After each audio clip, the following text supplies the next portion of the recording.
चला तर मग आपण जो व्हेलॉसिटी याच्यामध्ये असा विचार करूयात आपण. Suppose that object which is tied to the string. ठीक आहे, तो ऑब्जेक्ट आपल्याला इथून इथेपर्यंत घेऊन जायचा आहे. ठीक आहे, तर इथली व्हेलॉसिटी किती ठेवल्यानंतर तो ऑब्जेक्ट इथेपर्यंत जातोय ते पाहायचं. It means the kinetic energy at a म्हणूयात आपण. ठीक आहे, is equal to that kinetic energy converted to the potential. म्हणजे तो ऑब्जेक्ट इथे जाऊन थांबत असेल तो, म्हणजे याचा फक्त हा हेमिस्फिअरच पूर्ण होत असेल, अशा इथली स्पीड काढायची आपल्याला. तो वरती जातच नाही, पूर्ण व्हर्टिकल सर्कल पूर्ण करतच नाही, तो इथे जाऊन थांबतोय. याचा अर्थ this kinetic energy is converted into potential energy at D. Potential energy at D. ठीक आहे, तर इथला स्पीड आपल्याला काढता येईल. तो असं काढतोय kinetic energy at A is half of M V A square is equal to potential energy at D किती असेल, that is M G into L. कारण एल एवढ्या उंचावरती गेलाय तो, so M G L. here m get cancelled, so VA square is the 2GL or 2GR म्हणलं तरी चालेल. so VA is equal to under root 2GL. म्हणजे जर त्या व्हर्टिकल सर्क्युलर मोशन मध्ये इथं जर स्पीड एवढा असेल अंडर रूट 2GL, तर तो जास्तीत जास्त कुठेपर्यंत जातो, त्याच्या हाफ सर्कल पर्यंत जातो, त्याच्या वरती जात नाही. ठीक आहे, तर याच्यानंतर पुढचा भाग पाहायचा आपल्याला की क्रिटिकल स्पीड जो आहे आणि टेन्शन प्रत्येक ठिकाणचं एक्झॅक्ट व्हॅल्यू काढायची आपल्याला. ठीक आहे, minimum velocity for which the vertical circular motion can be completed by that object, ती मिनिमम वेलॉसिटी काढायची आपल्याला. तर या ठिकाणी टेन्शन ॲट बी काढूयात आपण. याच्या आधी पण पाहिलं आपण tension at the highest point. ते असं होतं that is T B is equal to, T B is equal to M V B square upon L म्हणा किंवा आर म्हणा मायनस एम जी. ठीक आहे, कारण याच्यामध्ये कॉस किती आहे 180 आहे. कॉस 180 म्हणजेच -1 म्हणून minus term. T B is equal to M V B square upon L minus M जी. याच्यामध्ये वस्तू समजा परफॉर्म करते, व्हर्टिकल सर्क्युलर मोशन परफॉर्म करते अंडर द ग्रॅव्हिटी. त्याचा स्पीड हळूहळू कमी होत जातोय, खाली येताना तो वाढत जातोय. मग ज्या ठिकाणी टेन्शन हा जो पार्ट आहे, टेन्शन हा भाग समजून घेऊया आपण. कुठल्याही पोझिशनला जर टेन्शन हे कसं पाहिजे, greater than or equal to 0 पाहिजे. ठीक आहे, जर टेन्शन हे 0 पेक्षा कमी झालं, निगेटिव्ह झालं, तर काय होऊ शकतं, स्ट्रिंग बिकम स्लॅक. ती काय होऊ शकते, लूज पडू शकते. जर स्लॅक झाली स्ट्रिंग तर ही मोशन पॉसिबल होणार नाही, जर टेन्शन निगेटिव्ह झालं तर. याचा अर्थ आपण एक मिनिमम कंडिशन ठेवूयात मिनिमम वेलॉसिटी काढण्यासाठी at the top, that is a T is equal to tension at the top is equal to 0. असं जर ठेवलं आपण, तर T B is equal to 0 ठेवलं तर व्ही बीची किंमत काढता येते आपल्याला. ती व्ही बीची किंमत अशी काढता येईल, that is a m V B square upon l is equal to m जी. याच्यामध्ये m get cancel, so v B square is equal to g l. So v b is equal to काय भेटेल, under root g. ठीक आहे, minimum speed at the top. याचा अर्थ इथलं tension 0 झालं तरी चालतं, म्हणजे ऑब्जेक्ट असा फिरत आलाय. टेन्शन 0 झालं पण तो मोशन मध्ये आहे, म्हणजे त्याच्या इनर्शियल प्रॉपर्टीमुळे तो ऑब्जेक्ट इथं न थांबता तो पुढे जातो. टेन्शन जरी 0 झालं तरी तो ऑब्जेक्ट खाली पडतो का, टेन्शन 0 झाल्यामुळे नाही. टेन्शन जरी 0 झालं तरी तो स्पीडमध्ये आहे ना. त्या स्पीड म्हणजे न्यूटनचा पहिला नियम आहे ना, एखादी वस्तू गतिमान स्थितीमध्ये असेल तर त्या स्थितीमध्ये राहण्याचा प्रयत्न करते. स्पीडमध्ये आहे त्याच्यामुळे ती वस्तू खाली पडत नाही. म्हणजे मिनिमम तेवढी व्हेलॉसिटी जरी असली अंडर रूट जी एल, ठीक आहे, कारण आपण एक कंडिशन ठेवली आपण इथं, मिनिमम एवढी जरी व्हेलॉसिटी असली तरी या ठिकाणी ती व्हर्टिकल सर्क्युलर मोशन ही पॉसिबल होते. याच्यापेक्षा जास्त असेल तर होणारच आहे, पण कमीत कमी किती पाहिजे, एवढी पाहिजे. याच्यापेक्षा जर स्पीड कमी झाला तर कदाचित ती वस्तू खाली पण येऊ शकते. Vertical circular motion is not possible. So this velocity is called critical velocity at the top. ठीक आहे, that is under root G L. आता याच्यानंतर जर मला critical velocity at the bottom काढायची असेल तर ती कशी काढता येईल, according to law of conservation of energy. मग इथली total energy that is the potential energy at B is plus potential energy, kinetic energy at B is equal to potential energy at A plus kinetic energy at A. Compare केलं आपण, इथली velocity माहिती आहे, minimum speed माहिती आहे आपल्याला, under root GL आहे.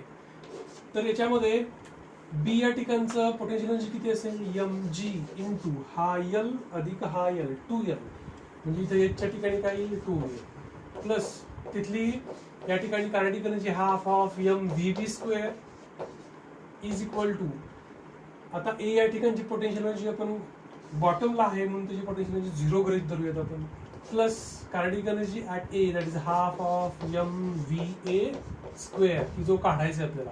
प्रत्येक टर्म मध्ये मास आहे ते कॅन्सल केलं आपण, प्रत्येक टर्मला 2 नी मल्टिप्लाय केलं आपण, म्हणजे हा 2 कॅन्सल होईल आणि याला 2 नी मल्टिप्लाय करायला लागेल आपल्याला. याचा अर्थ पहा, या ठिकाणी हा 2 इंटू 2 4GL होऊन जाईल, 4GL प्लस व्हीबी स्क्वेअरची किंमत है ना, critical speed at the top किती आहे, अंडर रूट GL, स्क्वेअर किती येतो GL, त्याची किंमत ठेवली आपण, तर ते किती आहे GL इज इक्वल टू, इकडे काय शिल्लक राहतं VA स्क्वेअर, दोघांची बेरीज किती येते 5GL. याचा अर्थ या ठिकाणची बॉटमची मिनिमम स्पीड जो आहे तो VA बरोबर काय येतोय, अंडर रूट 5GL. लक्षात ठेवा, हा एक्सप्रेशन फार महत्वाचं आहे, अंडर रूट 5GL. कमीत कमी किती स्पीड पाहिजे, एवढा स्पीड पाहिजे, तर या ठिकाणी ती व्हर्टिकल सर्क्युलर मोशन पॉसिबल होईल. म्हणजे तुम्ही जर बॉटमला एवढा स्पीड ठेवला कमीत कमी, तर ती वस्तू इथपर्यंत जाऊ शकते. अंडर रूट 2GL ठेवला तर ती वस्तू इथपर्यंत जाऊ शकते. अंडर रूट 3GL ठेवला तर ती वस्तू कदाचित इथपर्यंत जाईल, टेन्शन 0 होईल, निगेटिव्ह होईल आणि ती वस्तू खाली पण येऊ शकते. म्हणजे vertical circular motion is not possible. तर अशामध्ये या ठिकाणी जर मिनिमम याच्यापेक्षा एवढी किंवा याच्यापेक्षा जास्त वेलॉसिटी इथं जर ठेवली तर vertical circular motion is possible. This is critical velocity at the bottom. टॉपची काढली, बॉटमची काढली आहे, हॉरिझॉन्टल लेवलची काढायची आहे मला.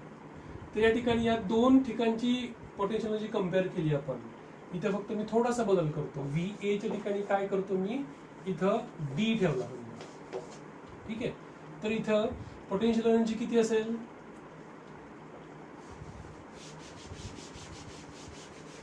किंवा A आणि D कम्पेअर करूया, कुठलंही कम्पेअर केलं तर वेलॉसिटी काढतात, ठीक आहे.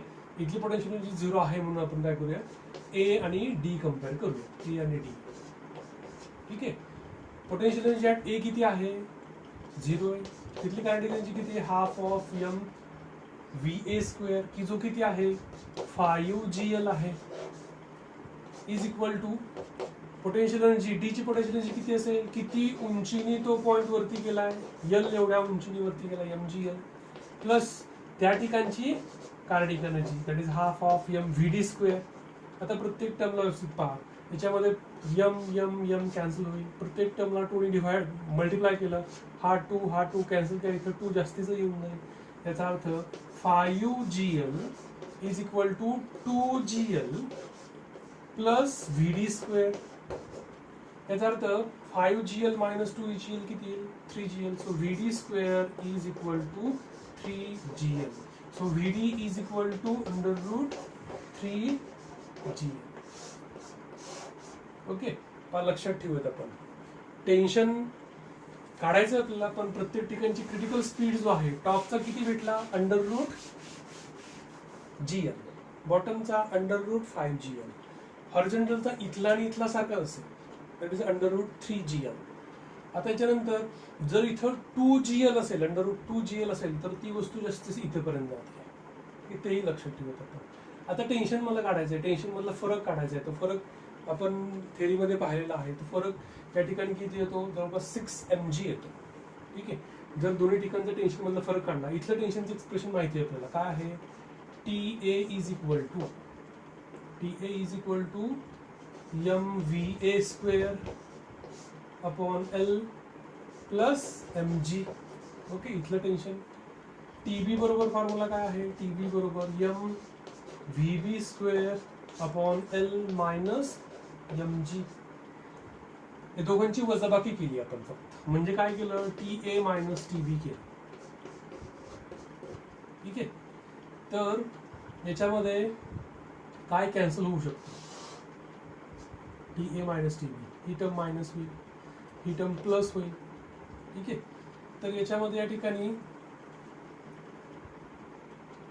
आणि याची किंमत पण ठेवली आपण, VA आणि VB ची किंमत. तर या ठिकाणी काय येऊ शकतं ते बघूया आपण. M VA square, M upon L common आहे. ओके, एम अपॉन एल काय आहे, कॉमन आहे. ब्रॅकेटमध्ये काय शिल्लक राहील, VA square minus VB square, हे कॉमन राहील. आणि तिकडे प्लस काय येईल, दोघांची बेरीज येऊन जाईल 2mg. पहा, आता जर मी VA आणि VB ची किंमत जर ठेवली, दोघांची किंमत जर ठेवली, तर या ठिकाणी दोघांतला फरक पण तुम्ही लक्षात ठेवू शकता. VA ची किंमत किती आहे, that is the under root GL आहे. याची किंमत किती आहे, अंडर रूट 5GL आहे. दोघांच्या वर्गांची वजाबाकी केली तर किती येऊन जाईल, वजाबाकी किती, 5GL मायनस GL, 4GL येऊन जाईल. म्हणजे ब्रॅकेटची किंमत किती येते, 4GL येते. ती किंमत ठेवली आपण, M upon L into 4GL. दोघांच्या वेलॉसिटीच्या वर्गामधील फरक हा 4GL आहे. ते पण लक्षात ठेवतो, 4GL प्लस 2mg. ठीक आहे, याच्यामध्ये एल एल कॅन्सल होतो. हा 4mg प्लस 2mg किती येईल, 6mg. म्हणजे टॉप आणि बॉटमच्या टेन्शन मधला फरक किती येतो, 6mg येतो. तसंच या ठिकाणचं टेन्शन आपल्याला काढता येतं, की जे टेन्शनचे एक्सप्रेशन काय, TD is equal to M VD square upon L असं आहे एक्सप्रेशन. कारण mg या दिशेमध्ये, MV स्क्वेअर अपॉन एल इकडे आहे, T इकडे आहे, दोन्ही कसे इक्वेट होतात. VD ची किंमत किती आहे, अंडर रूट 3GL आहे. त्यातला एल कॅन्सल होतो आणि परत 3mg असं टेन्शन भेटतं. ठीक आहे, म्हणजे या हॉरिझॉन्टल लेवलचं टेन्शन 3mg, दोघांच्या टेन्शन मधला फरक हा 6mg, दोघांच्या व्हेलॉसिटी मधला फरक हा 4GL. या गोष्टी ज्या आहेत, किंवा critical speed at the top under root GL, bottom under root 5GL, at horizontal under root 3GL, या गोष्टी ज्या आहेत त्या गोष्टी लक्षात ठेवा. न्यूमेरिकल सोडवत असताना या गोष्टी तुम्हाला उपयोगाला पडतील. ठीक आहे. आता याच्यामध्ये अजून एक पुढचा भाग आपल्याला पाहायचा आहे, तो म्हणजे त्याचे न्यूमेरिकल आहेत. पण न्यूमेरिकल पाहण्याच्या आधी कॉन्व्हेक्स सरफेस आणि एका उंचावरून एखादी वस्तू आपण टाकून दिली एका सर्क्युलर ट्रॅकमध्ये, तर सर्क्युलर ट्रॅक पूर्ण करण्यासाठी ती हाईट जी आहे ती हाईट किती पाहिजे. समजा आपण एक असा ट्रॅक बनवलेला आहे, खेळण्यामधला ट्रॅक असतो, असं एक अशी एक ट्रॅक बनवलेला आहे की ज्या ट्रॅक नंतर पुढे एक असं सर्क्युलर लूप आहे. ठीक आहे, तर इथे एक वस्तू जी रोल होऊ शकते अशी वस्तू आपण टाकणार आहोत. तर किती ही हाईट किती हवी आहे की जेणेकरून तो ऑब्जेक्ट हा लूप पूर्ण करेल, हा सर्कल पूर्ण करेल. तर याच्यामध्ये ती हाईट आपल्याला काढता येते. ती कशी काढता येते, potential energy at H, that is mgh, is converted into the kinetic energy, is converted into its kinetic energy at the bottom of that circular loop, that is mv square. आणि circular loop पूर्ण करण्यासाठी minimum speed बॉटमला किती पाहिजे, under root 5GL, किंवा त्याचा radius समजा R गृहीत धरूया आपण, अंडर रूट 5GR असेल. तर याच्यामध्ये VA ची किंमत ठेवली आपण, ती किती आहे, हाफ ऑफ m 5GR ठेवली आपण. तर इकडे काय आहे, mgh आहे, is equal to half of m 5GR. याच्यातला m कॅन्सल होतो, gg कॅन्सल होतो, म्हणजे शिल्लक काय राहतं, h किती उंची पाहिजे, इट इज 5/2 म्हणजे 2.5. R च्या 2.5 पट पाहिजे. याचे किती पट पाहिजे, 2.5 पट पाहिजे. तेव्हा एक वस्तू इथून सोडून दिली की तो सर्क्युलर लूप काय करेल, पूर्ण करेल. तर याच्यामध्ये हा एक भाग लक्षात ठेवायचा आहे, h is equal to 5/2 into R. आता जर आपण कॉन्व्हेक्स ब्रिज वरती न्यूमेरिकल्स असतात, किंवा हेवी स्पेअर वरती काही न्यूमेरिकल्स असतात, ते असे असतात. समजा एक हेमिस्फिअर घेतला, त्याला तुम्ही कॉन्व्हेक्स ब्रिज म्हणू शकता, स्पीड ब्रेकर म्हणू शकता. ठीक आहे, मग याच्यामध्ये या ठिकाणी इथे एक वस्तू आहे. ठीक आहे, ती वस्तू आता या ठिकाणी इथली इनिशियल स्पीड सुरुवातीला जस्ट आपण त्याला टच करतो आपण. ठीक आहे, म्हणजे त्याला प्रोजेक्ट नाही करत आपण, तो आता स्लाइड होणार आहे. ठीक आहे, तर या ठिकाणी इथं स्लाइड होत असताना ती वस्तू स्लाइड होती इथं आली आणि वेगात स्पीड वाढत वाढत गेला आणि वाढल्यानंतर इतका वाढला की त्या सरफेसला त्याने सोडून दिलं आणि ती वस्तू अशी खाली पडली. ठीक आहे. मग याच्यामध्ये असा प्रश्न विचारतात की किती हाईटला त्या वस्तूने त्या हेमिस्फिअरला सोडून दिलं. मग त्यासाठी आपण एक असे एक पॉइंट कन्सिडर करूया, समजा इथे सोडून दिलं आणि हा रेडियस किती आहे, आर एवढा रेडियस आहे कन्सिडर करूया. This is angle made by that line with the vertical. ती वस्तू समजा इथे आहे. ठीक आहे. या वस्तूवरती एक्झर्ट होणारे फोर्सेस कुठले कुठले असतील, तर एक तर असेल हा mg which acts in the vertical and downward direction. हा अँगल जेवढा आहे तेवढाच हा अँगल असेल थीटा. ठीक आहे. मग याच्यामध्ये mg चे दोन भाग केले आपण. हा एक भाग होईल mg साइन थीटा अपोजिट आहे ना, आणि हा एक भाग होईल जो असेल mg कॉस थीटा. याला म्हणूया आपण mg कॉस थीटा. अजून काय एक होईल याला पण त्याच्यामध्ये सर्क्युलर मोशन आहे, याचा अर्थ या दिशेमध्ये असेल n. आपण आतमध्ये आहोत, फ्रेम ऑफ रेफरन्स मध्ये आहोत, inertial frame of non inertial frame of reference मध्ये आहोत. याचा अर्थ सेंट्रीफ्युगल फोर्स कुठल्या दिशेमध्ये असेल mv स्क्वेअर अपॉन r. ठीक आहे. तर या ठिकाणी आपल्याला इथं जी हाईट आहे ती हाईट काढायची आहे. म्हणजे समजा असा विचार करूयात आपण, इथून एक असं लाईन टाकूयात आपण. ही जी हाईट आहे सध्या रेडियस एवढी आहे, हा या पॉइंट पासून इथपर्यंत h ही उंची आहे असं गृहीत धरूयात आपण. ठीक आहे. तर आपल्याला h काढायचं आहे किंवा आपल्याला हे डिस्टन्स काढायचं आहे किंवा हे डिस्टन्स काढायचं. त्या डिस्टन्स किती हाईट वरती ती वस्तू त्या हेमिस्फिअरला सोडून देते हे काढायचं आहे आपल्याला. तर ते कसं काढता येईल, तर याच्यामध्ये सुरुवातीला पहा आपल्याला व्ही काढता येईल. दोन प्रकारे व्ही काढता येईल. तो असा, इथं सोडून देते याचा अर्थ कॉन्टॅक्ट फोर्स 0 होतो. कॉन्टॅक्ट फोर्स कोण आहे, तर नॉर्मल रिएक्शन. म्हणजे when it leaves it means n becomes 0. कारण जर कॉन्टॅक्ट झालाच नाही तर हा surface force of reaction exit करणारच नाही. n 0 झाला तर आता कोण कुणाला बॅलन्स करतंय ना, mv स्क्वेअर अपॉन r ला mg cos of theta balance करतोय. म्हणजे हा mv square upon r is equal to काय असेल, mg कॉस थीटा असेल. ठीक आहे. याच्यामध्ये पहा काय काय कॅन्सल होतं, m कॅन्सल होईल, तर v स्क्वेअर बरोबर काय येतं, rg कॉस थीटा येतं. असंच ठेवत आपण v square rg cos of theta. आता याच्यामध्ये इथं या इक्वेशन नंबर 1 मानून येतात. ज्यावेळेस ती वस्तू इथून इथं येते, ठीक आहे, त्यावेळेला या ठिकाणी तिची व्हेलॉसिटी कशी काढता येईल आपल्याला. ठीक आहे. By using the third kinematic equation. आपल्याला त्याचं या ठिकाणी थर्ड कायनेमॅटिक इक्वेशन काय आहे, फायनल व्हेलॉसिटीचा वर्ग बरोबर इनिशियल व्हेलॉसिटीचा वर्ग बरोबर 2 टाइम्स as डिस्प्लेसमेंट. इथं ah म्हणूया, किती आहे, h एवढा आहे. त्याची इनिशियल व्हेलॉसिटी किती आहे, 0. जर इनिशियल व्हेलॉसिटी काहीतरी असेल तर त्याची मेथड वेगळी. इथे इनिशियल व्हेलॉसिटी इथे काय आहे, त्याची 0 आहे. तो स्लाइड सुरुवातीला रेस्टला होता, सोडून दिला आपण, खाली खाली घसरत आला आता. ठीक आहे. तर u0 केला आपण. तर v स्क्वेअर बरोबर काय येतं, इट इज 2 a च्या ठिकाणी काय येईल, g acceleration to gravity 2gh. म्हणजे v स्क्वेअरची किंमत अशी पण भेटली 2gh. इथे काय भेटली, rg cos of theta. Compare करूया दोन्ही पण आपण. डावी बाजू कशी सारखी आहे, उजवी बाजू सारखी करता येईल आपल्याला. So 2gh is equal to rg cos theta. याच्यामध्ये पहा g कॅन्सल होतो. ठीक आहे. तर याच्यामध्ये h बरोबर काय येऊ शकतो, h बरोबर r cos theta upon 2, r cos theta upon 2. आता या ठिकाणी कॉस थीटाची किंमत from the geometry of the figure काढता येते बघा. हा ट्रायंगलचा विचार केला आपण, तर कॉस ऑफ थीटाची व्हॅल्यू काय असेल, ऍडजसंट साइड अपॉन हायपोटेन्यूज आहे ना, कॉस ऑफ थीटा. ठीक आहे. Cos of theta is the adjacent side upon hypotenuse. Adjacent side काय आहे, r मायनस h. r मधून काय केला, h वजा केला, म्हणजे हा काय असेल, r minus h adjacent side upon hypotenuse किती आहे, r. म्हणजे कॉस ऑफ थीटाची व्हॅल्यू माहिती झाली आपल्याला, ती किंमत त्याच्यामध्ये ठेवली आपण. तर h बरोबर काय येतं, r into bracket r minus h upon r upon काय 2, r गेट कॅन्सल.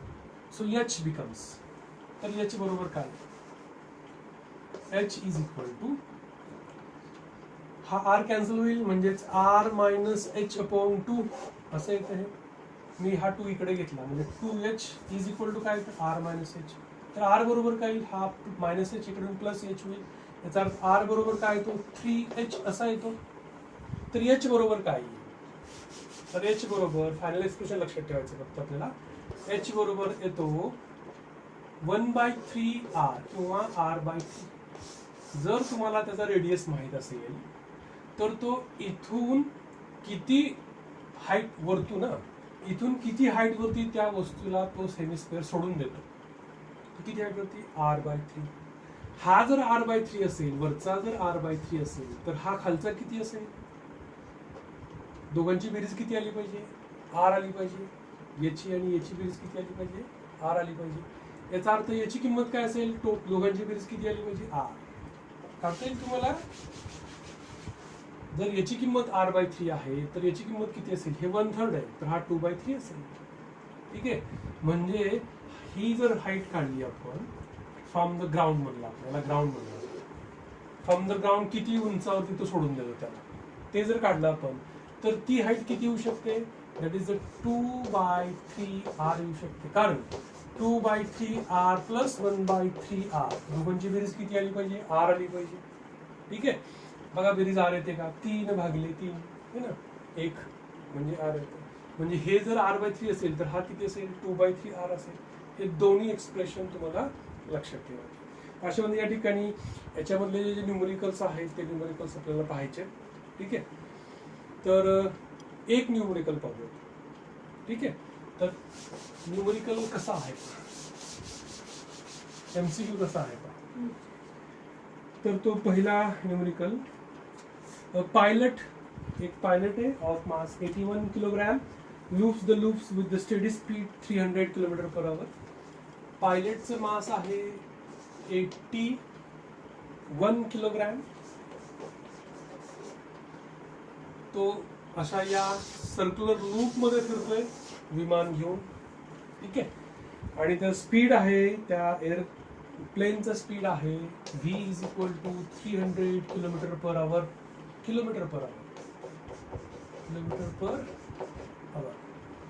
अजून याच्यामध्ये काय दिले पहा, if the radius of the loop is 0.5, r is given that is 0.5 kilometre. Okay. तर then the force with which the pilot is pressed into the seat at the highest point of the loop is, g ची value दिली आहे. म्हणजे समजा हा pilot इथे आहे तर तो त्या पायलटनी त्या सीटवरती, एरोप्लेनच्या सीटवरती किती फोर्स एक्झर्ट केलाय ते विचारलंय. म्हणजेच काय विचारलंय, n विचारलाय. कारण जेवढा फोर्स तो सीटवरती एक्झर्ट करेल तेवढाच नॉर्मल रिएक्शन असेल. इथे पण काय असेल, जेवढा फोर्स तो सीटवरती एक्झर्ट तेवढाच नॉर्मल. नॉर्मल रिएक्शन कसं असेल, या केसला नॉर्मल रिएक्शन कसं असेल, असं असेल n. आता इथे काही स्ट्रिंग नाही आहे. ठीक आहे. इथे काय स्ट्रिंग नाही, n असं असेल. स्ट्रिंगच्या ठिकाणी, टेन्शन ठिकाणी काय असेल, नॉर्मल रिएक्शन असेल. तर याच्यामध्ये n असं असेल. इकडे अजून काय असेल, तर सेंट्रिफ्युगल फोर्सचा विचार करूया त्या फ्रेम मध्ये बसून. हा असेल mv²/r. ठीक आहे. आणि mg कुठं असेल, खालच्या दिशेमध्ये असेल. Always acts in the upward direction. याचा अर्थ हा mv²/r इज इक्वल टू काय असेल, n प्लस mg. ठीक आहे. तर याच्यामध्ये या ठिकाणी आपल्याला विचारलेला आहे n. काय विचारलेलं आहे, n. n खालच्या दिशेमध्ये आहे, mg पण त्याच दिशेमध्ये. आणि mv²/r सेंट्रिफ्युगल फोर्सचा विचार करूया आपण. तर n बरोबर काय फॉर्म्युला येईल, n बरोबर mv²/r मायनस mg. म्हणजे तो जेवढा फोर्स या ठिकाणी सीटवरती एक्झर्ट करतोय तेवढाच फोर्स नॉर्मल रिएक्शन एक्झर्ट होतोय. म्हणून n काढायचं तुला. इथे n कसं असेल, mv²/r प्लस n या दिशेमध्ये, mg या दिशेमध्ये आहे. ठीक आहे. आणि mv²/r पण याच दिशेमध्ये. म्हणजे इथं काय असेल, n बरोबर mv²/r प्लस mg असेल. इथे मायनस आहे. मग आपल्याला याची किंमत काढायची, mv²/r किंवा mg ची किंमत काढायची. पण v जो आहे तो SI युनिट मध्ये दिलेला नाही. कसा दिलाय तो, तर तो v दिलेला आहे 300 km/h. तो आधी मीटर पर सेकंड मध्ये कन्वर्ट करूयात आपण. v बरोबर 300 × 1000 भागिले 3600 है ना, हे 0 0 कॅन्सल झाले. ठीक आहे. त्यानंतर पुढे अजून कितीचा भाग जाऊ शकतो, 3चा भाग दिला समजा आपण 100, हे किती येतं 12. परत 2चा भाग दिला आपण 6, इथे 5. ठीक आहे. अजून या ठिकाणी 3चा 2चा भाग 3, हे किती येतं 50. आता या ठिकाणी अजून भाग जात नाही म्हणून आहेतच ठेवतो. व्ही बरोबर किती येतं 250 भागिले 3 मीटर पर सेकंड. ठीक आहे. जिथेपर्यंत शक्य तिथेपर्यंत नेला आपण. मला किंमत कशी काढायची आहे, M V square upon R ची किंमत काढायची. कशी काढता येईल पहा. मला हे एन काढायचे आधी, M V square upon R. M किती आहे 81, व्ही स्क्वेअर पहा 250चा वर्ग 25 वर्ग 625, त्याच्या पुढचे 2 शून्य. ठीक आहे. अपॉन याचा 3चा वर्ग काय येतो 81, हे झालं M V square upon R. R किती आहे 0.5 किलोमीटर है ना. आर किती आहे 0.5 किलोमीटर, म्हणजे किती मीटर होईल हे 500 मीटर. हजारने गुणल्यानंतर म्हणजे याला 500 काय करायला लागेल, आपल्याला मल्टिप्लाय करायला लागेल. 81 कॅन्सल होतो, याच्यातले 2 शून्य कॅन्सल झाले. 5ने भाग दिला आपण. ठीक आहे. 5 1 5, 1 उरला, 5 2 10, 2 उरलं. ठीक आहे. तर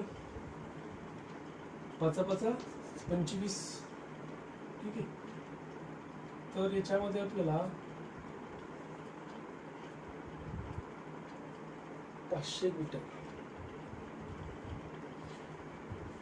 पहिल्या या न्यूमरिकल मध्ये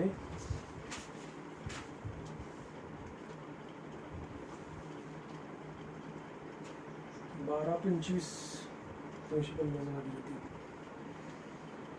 3चा वर्ग. हा इथं वर्ग चुकलाय आपला, इथं किती येतो 9 येतो, मी 81 दिले.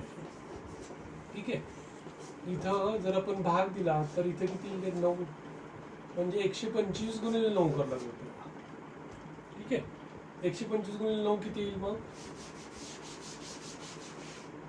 सांगा. आमच्याकडे येतो 9 5 45, 4 9 2 18 आणि 4 22, 2 9 1 9 आणि 11 1125 न्यूटन. ठीक आहे. M V square upon R. आता याच्यामध्ये एन काय आहे, that is M V square upon R minus M जी.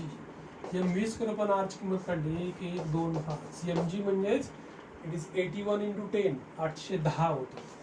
ठीक आहे. वजाबाकी केली आपण, तर जी काही वजाबाकी येते ते तुमचं उत्तर असेल. ठीक आहे. अशामध्ये या ठिकाणी the force which is exerted by the pilot on the seat of the plane is the, वजाबाकी करूयात आपण 5 1 आणि 3 315 न्यूटन. ठीक आहे. त्याच्यामध्ये या ठिकाणी एक न्यूमरिकल पाहायला आपण, असे अनेक न्यूमरिकल पाहायचीत आपल्याला. थांबूयात आपण इथं.